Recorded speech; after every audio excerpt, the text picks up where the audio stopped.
สถาบันกลกลัวและฝึกอบรมอัยการร่วมกับโครงการ Justice ผู้ให้ทุนสนับสนุนจัดสุดฝึกอบรมเวียกงานครูฝึกให้พนักงานอัยการขององค์การอัยการประชาชนสูงสุดสุดที่1ขึ้นอย่างเป็นทางการพิธีจัดขึ้นในวันที่ 15 กันยายน 2025 โดยการเข้าร่วมเป็นประธานของท่านนางพรเพชรอุ่นแก้วรองหัวหน้าองค์การอัยการประชาชนสูงสุดท่านคำพรศรีประเสริฐหัวหน้ากรมร่วมมือสากลกระทรวงยุติธรรม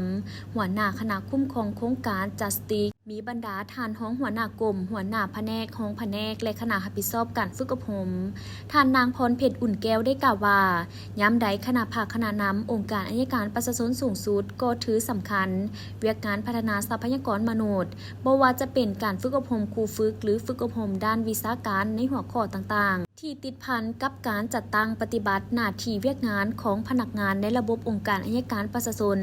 รวมทั้งองค์การอัยการทหารเพื่อสร้างให้พนักงานอัยการมีความรู้ความสามารถมีเทคนิคและวิธีการในการปฏิบัติหน้าที่เวียกงานที่ได้รับมอบหมายพร้อมทั้งถ่ายทอดบทเรียนและประสบการณ์ก็คือพฤติกรรมตัวจริงให้แก่พนักงานรุ่นสืบทอดเพื่อพร้อมกันปฏิบัติหน้าที่การเมืองให้มีผลสำเร็จด้วยความรับผิดชอบสูง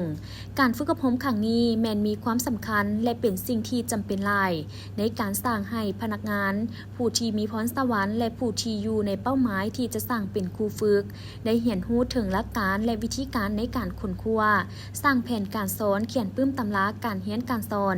สร้างกรณีศึกษาสร้างทักษะการบรรยายและอื่นๆการเป็นนักวิทยากรที่เก่งเป็นมืออาชีพมีความสำนิชำนาญและมีคุณภาพนั้นก็แม่นบุคคลที่สามารถนำเอาความรู้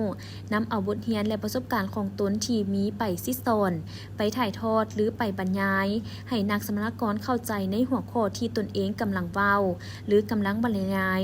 พร้อมทั้งสามารถนำไปจัดตั้งปฏิบัติให้เกิดผล